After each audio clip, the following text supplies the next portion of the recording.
ये एक मंजिल है तो रास्ते भी होंगे और एक मेंटर भी जो मुश्किलों को आसान बना दे। नतीजे संयोग नहीं होते, दूसरों से बेहतर स्कोर होते हैं।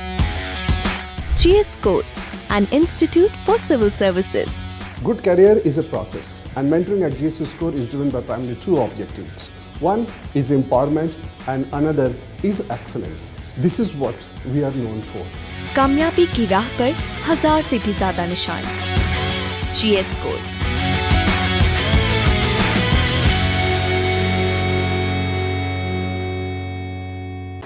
नमस्ते, मेरा नाम भुवी गुप्ता है। I have secured 264th rank in UPSC civil services exam 2022 and this year I have secured 301 marks in electrical engineering optional, and this was my third mains with the optional. So I am going to talk about electrical engineering as an optional, why you should choose it, what are the advantages, disadvantages, and if you have chosen it, I will share my strategy for the optional. तो choose करने के लिए इस optional को, इसमें क्या advantages हैं, आपको क्यों चूज़ करना चाहिए। पहला तो ये, अगर आप इंजीनियरिंग सर्विसेज का एग्ज़ाम की तैयारी कर रहे हैं या फिर दे चुके हैं तो फिर बहुत एडवांटेज है आपको कि आप इलेक्ट्रिकल इंजीनियरिंग लिए, क्योंकि बहुत सारा सिलेबस ओवरलैप है, बहुत सारे कॉन्सेप्ट्स ओवरलैप करते हैं एंड इवन क्वेश्चंस भी रिपीट होते हैं इंजीनियरिंग सर्विसेज के एग्ज़ाम से। दूसरा ये है कि अगर आपने एक बार ये ऑप्शनल तैयार कर लिया एंड आपने इनफ प्रैक्टिस कर ली एक बार, तो आपके कॉन्सिक्वेंट अटेम्प्ट्स में गारंटीड आपके मार्क्स अच्छे आएंगे। मतलब मेरे लास्ट अटेम्प्ट में भी 289 थे, इस साल 301 है, तो आप 280 प्लस स्कोर आराम से टारगेट कर सकते हैं। इवन 300 प्लस स्कोर आपको टारगेट करना चाहिए अगर आपका सिलेबस एक बार कंप्लीट हो गया है। लेकिन इश्यूज़ क्या हैं इस ऑप्शनल में? एक तो बहुत लेंदी है, आपको एटलीस्ट 4 to 5 मंथ्स डेडिकेटेड सिर्फ ऑप्शनल पढ़ना है। मतलब आप GS भी नहीं पढ़ पाओगे, तो इतना टाइम आपको सिर्फ एक बार सिलेबस कवर करने में देना पड़ेगा। दूसरी चीज़ ये है कि अगर आपने प्रैक्टिस नहीं करी है इनफ, तो आप कंसिस्टेंटली लो भी स्कोर कर सकते हैं। मतलब I know people who have taken engineering optional and consistently score low in the optional, क्योंकि उनकी या तो प्रैक्टिस पूरी नहीं हो पाती या सिलेबस पूरा नहीं हो पाता, क्योंकि GS का भी सिलेबस आपका काफ़ी हैवी रहता है। तो एंड प्रीलिम्स एंड मेंस के बीच का जो 3 महीने हैं उसको ठीक से यूटिलाइज नहीं कर पाते हैं इंजीनियरिंग ऑप्शनल के लिए, क्योंकि GS का उस समय बहुत लोड रहता है। तो इसलिए भी कंसिस्टेंटली लो मार्क्स आपके आ सकते हैं अगर आपका सिलेबस, आप बेसिकली अगर आपने एक बार ढंग से टाइम नहीं दिया है तो आप कंसिस्टेंटली शायद लो स्कोर करेंगे। तो मैंने ये ऑप्शन इसलिए चूज़ किया था क्योंकि मैं I was good at engineering at college, तो इसलिए मैंने ये ऑप्शन चूज़ कर लिया था। बट आई वुड सजेस्ट कि ये इतनी अच्छी स्ट्रैटेजी नहीं थी। आप वो वाला ऑप्शन चूज़ करिए जिसमें आपके मार्क्स आ सकते हैं। तो क्योंकि कॉलेज से इसका यहाँ ये डिफरेंस आ जाता है कि वहाँ पर सेमेस्टर वाइज चलता है, तो हर सेमेस्टर आप एक एग्ज़ाम देंगे, उसके बाद अगले सेमेस्टर आपको याद रखने की ज़रूरत नहीं है। लेकिन अभी 14 टॉपिक्स आपको एक ही दिन में सब याद रखना है, तो वो एक बहुत बड़ा चेंज है एज़ कम्पेयर टू कॉलेज। तो अगर आप बहुत कंफ्यूज हैं तो आई वुड सजेस्ट कि आप 1 महीना लीजिए, you try doing 15 days of electrical engineering optional. आप 1-2 टॉपिक्स करके देखिए एंड 15 दिन आप कोई और टॉपिक करके देखिए जो और ऑप्शनल आप कंसिडर कर रहे हैं, and then you can decide. तो आप वो जो 1 महीना अगर देंगे तो I think that will reward you much better in terms of कि आपका जो टाइम यूटिलाइजेशन होगा for the next 1 year at least, वो बेटर होगा। तो once you have chosen this optional, तो मैं 2-3 चीज़ें इसके बारे में बोलना चाहूँगी। अगर आप चूज़ कर चुके हैं तो मेरे मार्क्स मेजर जंप हुआ था। 2020 में मेरे 209 मार्क्स थे एंड 2021 अटेम्प्ट में 289 मार्क्स थे। तो ये इतना बड़ा जंप कैसे हुआ था, तो वो मैं थोड़ा सा शेयर करती हूँ। एक तो IES के क्वेश्चंस की प्रैक्टिस मैंने करी थी। तो लास्ट के 5 to 10 ईयर्स के IES के जो पेपर्स हैं, both electrical and electronics, ECE जो पेपर आता है, तो उन दोनों को के जो 10 ईयर्स के क्वेश्चंस हैं वो मैंने करे थे and I consistently I did 2.5-3 months only electrical. तो वो उतना टाइम इनपुट मेरे को देना पड़ा था। दूसरा जो इशू है कि वो प्रैक्टिस का था। जब मेरे 209 आए थे उस टाइम प्रैक्टिस का बहुत बड़ा इशू था। तो प्रैक्टिस में 2-3 चीज़ें होती हैं। एक तो आपको कुछ क्वेश्चन आता है तो आपको वो पूरा सॉल्व करना आना चाहिए। मतलब इट्स नॉट दैट कि आप आपने क्वेश्चन पढ़ा, आपको आता था लेकिन आप सॉल्व नहीं कर पाए, तो आपको पूरा एंड तक सॉल्व करने की प्रैक्टिस करनी पड़ेगी, कैलकुलेटर लेके बैठना पड़ेगा। तो जैसे एग्जाम सेटिंग में आप क्वेश्चन सॉल्व करते हैं वैसे आपको सॉल्व करना आना चाहिए। दूसरा कि आपको पेपर में 8 में से 5 क्वेश्चंस चूज़ करने होते हैं, तो वो 5 आप तभी चूज़ कर पाओगे जब आपको क्वेश्चन पढ़ के समझ में आता है कि ये मेरे से हो जाएगा या फिर नहीं होगा। तो उसके लिए भी आपको ज़्यादा से ज़्यादा क्वेश्चंस प्रैक्टिस करने पड़ेंगे, क्योंकि वरना फिर आप समझ नहीं पाओगे। आप क्वेश्चन स्टार्ट कर दोगे करना and then you will realise कि ये तो मेरे से सॉल्व नहीं हो रहा है, या फिर यहाँ पे आप कुछ कहीं अटक जाओगे। तीसरा एक और चीज़ है प्रैक्टिस में कि आपको क्वेश्चन समझ आने चाहिए, कि अगर क्वेश्चन में फॉर एग्जांपल लिखा है कि डुअल स्लोप एडीसी पे कोई क्वेश्चन है, तो आपको एकदम समझ आना चाहिए कि डुअल स्लोप एडीसी है क्या, तो उसके बाद ही आप फिर क्वेश्चन कर पाओगे। तो ये 2-3 चीज़ें हैं, तो ये सब काफ़ी आपको प्रैक्टिस करनी पड़ेगी।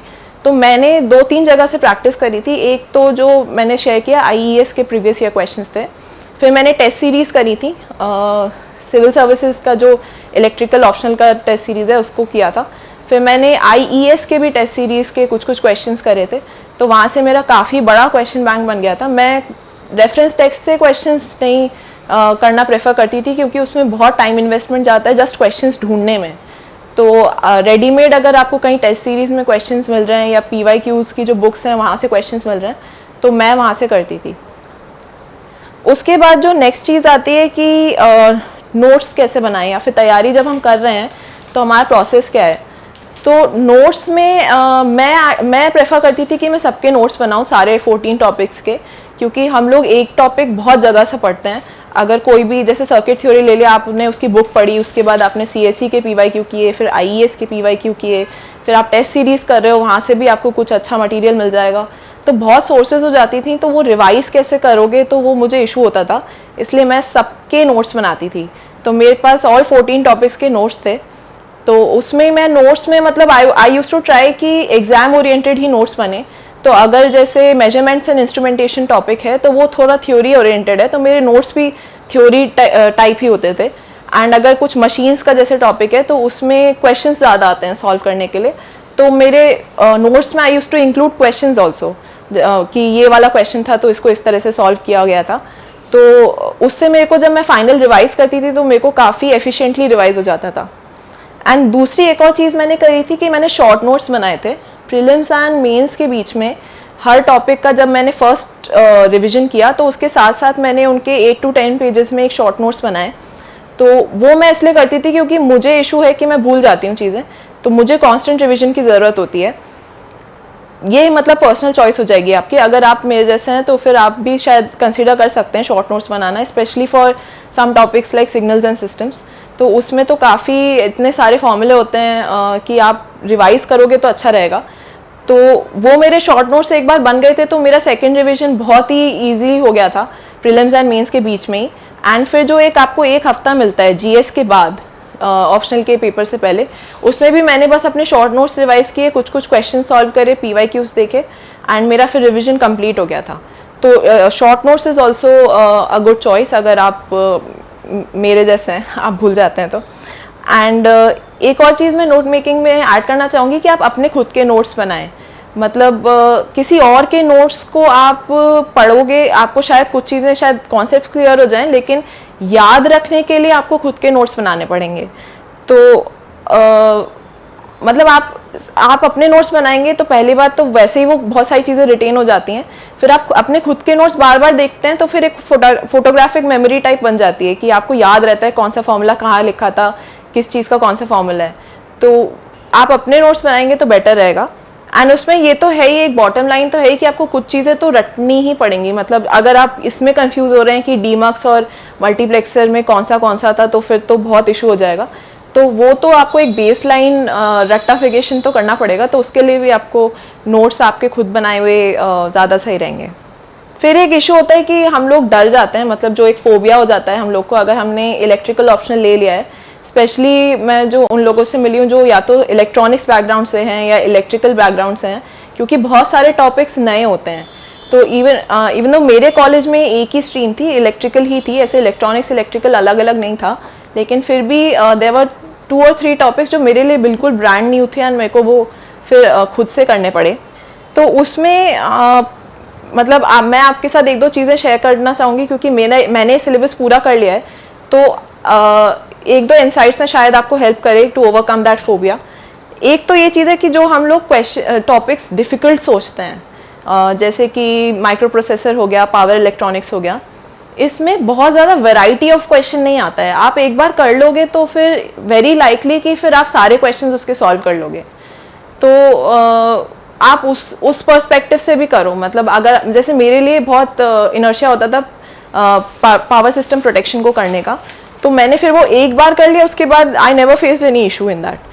तो आपको बस एक बार करना है वो, तो once you overcome that hurdle तो फिर उसके बाद आपका चीज़ें होती जाएंगी। दूसरी चीज़ ये है कि आप अपनी स्ट्रेंथ्स पर खेलिए। मतलब अगर जैसे मेरे साथ ऐसा होता था कि डिजिटल कम्युनिकेशन के जो क्वेश्चंस आते थे सिविल सर्विसेज एग्जाम में, वो बहुत डिफ़िकल्ट लगते थे मेरे को एंड मेरे से नहीं होते थे, तो मैंने वो छोड़ दिया था। मतलब मैंने बेसिक कवर कर लिया था डिजिटल कम्युनिकेशन का कि कोई ऐसा सिंपल क्वेश्चन आएगा तो मैं इसको ज़रूर अटैम्प्ट करूँ, बट फिर मैंने डिफ़िकल्ट क्वेश्चंस करने के लिए कुछ मैंने उसमें बहुत ज़्यादा इनपुट नहीं दिया, क्योंकि फिर मेरे को समझ में आ गया था हर साल बहुत ज़्यादा वैरायटी के क्वेश्चन आ रहे हैं, बहुत ज़्यादा पढ़ना पड़ेगा, तो फिर मैंने उसको छोड़ दिया था। तो कुछ बहुत ही अतरंगी आपको कुछ लग रहा है तो आप उसको अवॉइड कर सकते हैं। एंड क्योंकि वैसे भी आपको 8 में से 5 क्वेश्चंस करने हैं, तो आपका हो सकता है कि वो क्वेश्चन फंसे ही ना, तो ये एक रिस्क है जो आप ले सकते हैं। तीसरा एक और चीज़ जो मैंने हेल्प ली थी कि जो टॉपिक्स आपको डिफ़िकल्ट लग रहे हैं, तो उसमें आप ऑनलाइन लेक्चर्स सर्च कर सकते हैं। इस टाइम यूट्यूब पर बहुत अच्छे बहुत सारे वीडियोस हैं, तो just for that particular topic आप कीवर्ड सर्च करेंगे तो आपको बहुत अच्छे वीडियोस मिल जाएंगे एक्सप्लेन करते हुए कॉन्सेप्ट को, एंड वहाँ से आप अपना जो भी नोट्स में ऐड कर सकते हो, तो वो भी एक बहुत अच्छी रिसोर्स है। उसके बाद I want to talk about कि टाइम मैनेजमेंट, जो मैं पहले कह रही थी कि प्रीलिम्स और मेंस के बीच में मैंने कैसे किया था। तो फर्स्ट जो मेरा मेंस था उसमें मेरा सिलेबस ही पूरा कंप्लीट नहीं था, तो उसमें मैं बस एक ही बार सिलेबस कवर कर पाई थी, एंड टेस्ट सीरीज़ के भी मैंने ज़्यादा टेस्ट नहीं, आई थिंक 1 या 2 ही टेस्ट मैं फुल टेस्ट कर पाई होंगी। तो that is not the best strategy. मतलब आपको सिलेबस तो पूरा कवर करना ही चाहिए मेंस के पहले। तो उसके बाद फिर मैंने जब मेरा उस साल मेंस नहीं क्लियर हुआ था, उसके बाद जब when I gave those 3 months जो मैं IAS के क्वेश्चंस कर रही थी, मतलब 3 डेडिकेटेड मंथ्स फॉर इलेक्ट्रिकल, उसके बाद जब मैंने प्री और मेंस के बीच का टाइम इस तरह से किया था कि मेरा एटलीस्ट एक रिवीजन पूरा हो गया था, एंड मैंने उस टाइम टेस्ट सीरीज़ के सारे जो 8 टेस्ट आते हैं वो सारे किए थे, and for my third attempt it became even more efficient. I was able to complete 2 complete revisions, and उसके बाद जो भी टेस्ट सीरीज़ थी वो भी मैंने पूरी कर ली थी। तो आपका टारगेट एटलीस्ट अगर आप फर्स्ट अटेम्प्ट में है तो एटलीस्ट ये होना चाहिए कि आप एक बार पूरा रिवाइज तो करें सिलेबस, एंड इस तरह से करें कि आपका लास्ट वीक पूरा प्लान्ड है कि GS के बाद वाला जो वीक है उसमें आपका इस तरह से प्लान करिए कि पूरा एक बार सिलेबस उस वीक में रिवाइज हो जाए। एंड दूसरा, आपको टेस्ट सीरीज़ के कुछ टेस्ट तो कर ही लें आप, तो उससे आपका ओवरऑल जो स्ट्रैटेजी है प्री और मेंस के बीच में, आई थिंक वो काफ़ी सही रहेगी। टेस्ट सीरीज़ के बारे में एक ये इशू है कि हम लोग को बहुत ज़्यादा ऑप्शंस नहीं होते हैं इलेक्ट्रिकल इंजीनियरिंग में टेस्ट सीरीज़ के लिए, एंड काफ़ी लोग ये भी इशू रेस करते हैं कि रेलेवेंट क्वेश्चंस नहीं हैं या इस तरह का जो हम लोग का कंसर्न्स रहता है। तो उसमें अब एक्चुअली इशू ये है कि आपको टेस्ट सीरीज़ करनी तो पड़ेगी। आपको 3 घंटे वाला एक मॉक टेस्ट तो करना ही पड़ेगा। उससे 2-3 फ़ायदे होते हैं। एक तो आप एग्ज़ाम स्ट्रेस हैंडल करना थोड़ा सा आपको आ जाता है कि आपको वहाँ पे 3 घंटे में बैठ के 8 क्वेश्चंस आएंगे, उसमें से 5 चूज़ करने हैं, तो एक वो बड़ा थोड़ा सा आपका माइंड ट्यूनिंग हो जाती है उस चीज़ के लिए कि अगर मान लीजिए आपका कुछ 50 मार्क्स का सेट है, उसमें आपको कुछ 10 मार्कर नहीं आ रहा है तो आप उसको छोड़ेंगे, या फिर कुछ आपको 20 मार्कर आता है लेकिन शायद डाउट है तो आप उसको रिस्क लेंगे। तो वो आपको टेस्ट सीरीज़ करोगे, आप प्रैक्टिस करोगे, ज़्यादा से ज़्यादा क्वेश्चंस पढ़ोगे तो ही वो चीज़ आपके दिमाग में ट्यूनिंग हो जाएगी कि उस दिन आपको चूज़ करने में ईजी रहेगा। दूसरा, टेस्ट सीरीज़ से ये भी होता है कि आप अपने सिली मिस्टेक्स पहचान लेते हो। जैसे मेरे साथ एक चीज़ होती थी कि मैंने अगर क्वेश्चन ध्यान से नहीं पढ़ा, कुछ यूनिट गलत पढ़ ली, या फिर 3 फेज़ का क्वेश्चन था, मैंने 1 फेज़ में सॉल्व कर दिया, तो ये टाइप के आप अपने पैटर्न्स खुद ही पहचान सकते हो, तो जिससे कि आपका फाइनल डे उस दिन आपके सिली मिस्टेक्स नहीं हो। फिर एक और चीज़ आती है कि जो मैं कह रही थी कि कुछ लोग कहते हैं कि क्वेश्चंस रेलेवेंट नहीं आ रहे हैं, तो तो वो एक्चुअली आपको एक्चुअल एग्जाम में भी कुछ ऐसे क्वेश्चंस आएंगे जो आपको नहीं आते होंगे, आप उससे भी डील करना सीख जाते हो कि जो क्वेश्चंस मेरे को नहीं आ रहे, ये बिल्कुल ही रैंडम क्वेश्चन है तो मेरे को उसको स्किप करना है, या फिर however you want to deal with that, तो आपको वो कैसे करना है। फिर आप टाइम मैनेजमेंट भी सीखते हो टेस्ट सीरीज से। तो मैं ऐसा करती थी कि I used to give 30 minutes पर क्वेश्चन, तो जो एक 50 मार्क्स का सेट है तो मैं उसको 30 मिनट्स देती थी, एंड लास्ट के जो 30 मिनट्स बचते थे मैं वो क्वेश्चंस करती थी जो मुझे नहीं आए या फिर उस टाइम सॉल्व नहीं हो पाए, तो एक बार दोबारा ट्राई करने के लिए। तो 30 मिनट्स मेरा बफर टाइम रहता था। तो फर्स्ट 30 मिनट और फर्स्ट और फिफ्थ क्वेश्चन मैं पहले करती थी जो कि कंपलसरी हैं। उसके बाद I used to do one question, मतलब या तो मेरा पहले ही सिलेक्ट हो जाता था कि मेरे को कौन से 3 एडिशनल क्वेश्चंस करने हैं, अगर नहीं हुआ तो फिर मैं एक एक क्वेश्चन दोनों सेक्शंस में से अटेम्प्ट करती थी, एंड लास्ट में I used to go through the paper once again कि अब मेरे को लास्ट क्वेश्चन कौन सा अटेम्प्ट करना है। तो आप उसका भी प्रैक्टिस आपको टेस्ट सीरीज से हो जाएगी कि आपको क्वेश्चंस कौन से और किस सीक्वेंस में अटेम्प्ट करना है, आप किस सीक्वेंस में कंफर्टेबल हो। प्रेजेंटेशन में 2-3 चीज़ें हैं जब हम आंसर लिख रहे हैं टेस्ट सीरीज़ का या एक्चुअल पेपर में। तो जब न्यूमेरिकल्स आप सॉल्व कर रहे हो तो आप सारे स्टेप्स लिखो। एक तो इससे ये होगा कि आपकी कोई सिली मिस्टेक्स अवॉइड हो जाती हैं। फॉर्मूला यूज लिख दो आप साइड में, और सारे यूनिट्स लिखो, जो फाइनल आंसर आ रहा है उसको बॉक्स कर दो। आपके सर्किट डायग्राम्स थोड़े क्लीन होने चाहिए, जो पढ़ रहा है उसको बेसिकली समझ में आना चाहिए। तो आप मतलब मैंने तो ये नोटिस किया था कि जब आप ऐसे क्वेश्चंस करते हो जिसमें आप कॉन्फिडेंट होते हो कि ये तो हो जाएगा, उसमें ऑटोमेटिकली आपकी प्रेजेंटेशन अच्छी हो जाती है। तो आपका फिर गोल यही होना चाहिए कि आपको सारे क्वेश्चंस आए सॉल्व करने फाइनल एग्जाम वाले दिन, तो आप ऑटोमेटिकली जब कॉन्फिडेंट होते हो तो आपकी प्रेजेंटेशन वैसे ही अच्छी रहेगी। दूसरे जो थियोरेटिकल क्वेश्चंस आते हैं उसमें आप आई वुड सजेस्ट कि एटलीस्ट जो 20 मार्कर्स क्वेश्चंस हैं उसमें आपको जितना पता है उस टॉपिक के बारे में आप सब लिख दो। तो फॉर एग्जांपल एक LVDT पर क्वेश्चन आया था, तो आप उसके बारे में उसका डायग्राम बना दो, उसकी वर्किंग लिख दो, उसके एडवांटेजेस डिसएडवांटेजेस सब कुछ लिख दो, आप ग्राफ्स बना दो उनके इनपुट आउटपुट रिलेशनशिप के। तो आई थिंक वो फिर 20 मार्कर को जस्टिफाई करेगा। जब आप इतना लिखोगे एक थ्योरी के क्वेश्चन में, then only it will convert into good enough marks out of 20। तो न्यूमेरिकल्स एंड थ्योरी की थोड़ी इस तरह से मैंने अप्रोच रखी थी। एक क्वेश्चन मेरे पास काफ़ी आता था कि मार्क्स का जो डिलेमा रहता है कि हम लोग अटेम्प्ट और मार्क्स का क्या रिलेशन है। तो ये मैंने भी बहुत पूछा था बहुत लोगों से जब मैं इनिशियली तैयारी शुरू कर रही थी। तो आई वुड सजेस्ट कि इसको आप रहने दो, मतलब इसका रिलेशनशिप किसी को भी क्लियरली तो पता नहीं होता है। लेकिन अगर आपका सिलेबस कंप्लीट है एंड आपने इनफ प्रैक्टिस करी हुई है तो आप 300 प्लस स्कोर टारगेट करो। तो उसमें आप फिर इस डिटेल में मत जाओ कि कितना अटेम्प्ट किया था एंड उससे कितने मार्क्स आए, क्योंकि हमारे पास सॉल्यूशंस भी नहीं होते हैं, किसी का ये भी नहीं पता होता है कि किसने कितना करेक्ट अटेम्प्ट किया था। एंड अगर न्यूमेरिकल सही है तो 10 आउट ऑफ 10 मिलता है कि नहीं। तो ये सारी चीज़ें, मतलब मैंने तो इसमें टाइम वेस्ट करा था थोड़ा, तो आई वुड सजेस्ट आप मत करो। मतलब you just focus on completing your syllabus and then targeting 300 plus score, वो अपने आप कोरिलेशन बनता है उन दोनों चीज़ों में।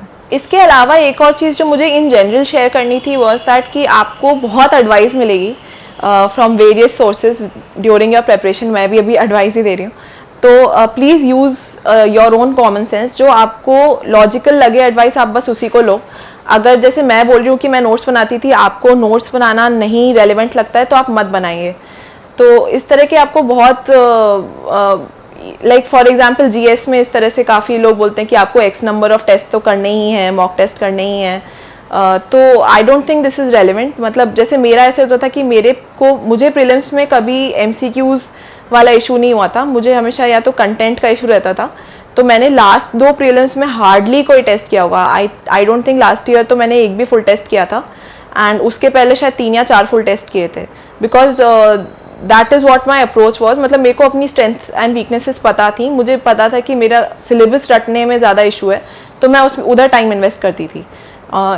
Same goes for GS mains कि मेरा वहाँ पे पेपर कभी नहीं छूटता था, तो मुझे पता था कि time management is not an issue.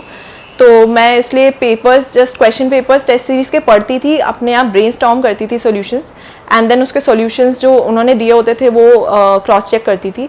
तो मेरा उससे टाइम बचता था। मतलब 3 घंटे आप पूरा टेस्ट लिखेंगे उसके बाद उसको चेक करेंगे तो at least it is a 4 or 5 hours जॉब, and I use to try to complete that within 3 hours. तो आप इस तरह से अपने हिसाब से टेलर करिए अपनी स्ट्रैटेजी को, तो आई थिंक बेस्ट रहेगा. Now I just conclude by saying that कि इलेक्ट्रिकल ऑप्शनल में स्पेशली यही होना चाहिए कि अगर आपको कोई क्वेश्चन आता था देन वो छूटना नहीं चाहिए. मतलब उसके बाद या तो सिली मिस्टेक्स या फिर टाइम मैनेजमेंट इशू या फिर कन्फ्यूजन हो गया आपको कुछ क्वेश्चन में, ये वाले इश्यूज़ नहीं होने चाहिए. फिर एक और चीज़ होती है कि आप ग्रेजुअली ही इम्प्रूव करोगे.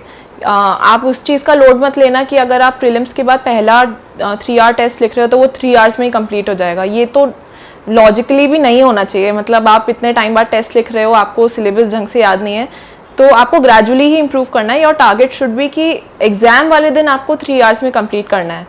तो आप थोड़ा सा उस चीज़ का लोड मत लो. मतलब आई थिंक बहुत सारे हम लोग कोचिंग्स वगैरह की बातें सुन के बहुत लोड लेते हैं इस चीज़ का.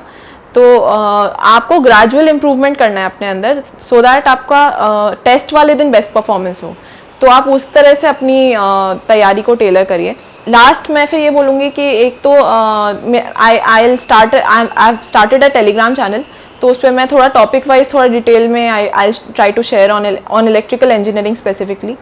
बाकी आई थिंक जीएस के लिए I don't want to venture into it. बहुत सारे अच्छे आपको एडवाइसेस मिल जाएंगे from other sources for GS. That's all from my side. I wish you all the very best, and if you are taking electrical optional, I wish you all the very very best. I think बहुत और लोग आने चाहिए जो कि अपना खुद का engineering optional लेकर आगे चलें. And if you are taking this risk, तो I hope that it converts into a 300+ score. And thank you to Delhi Knowledge Track for giving me this opportunity.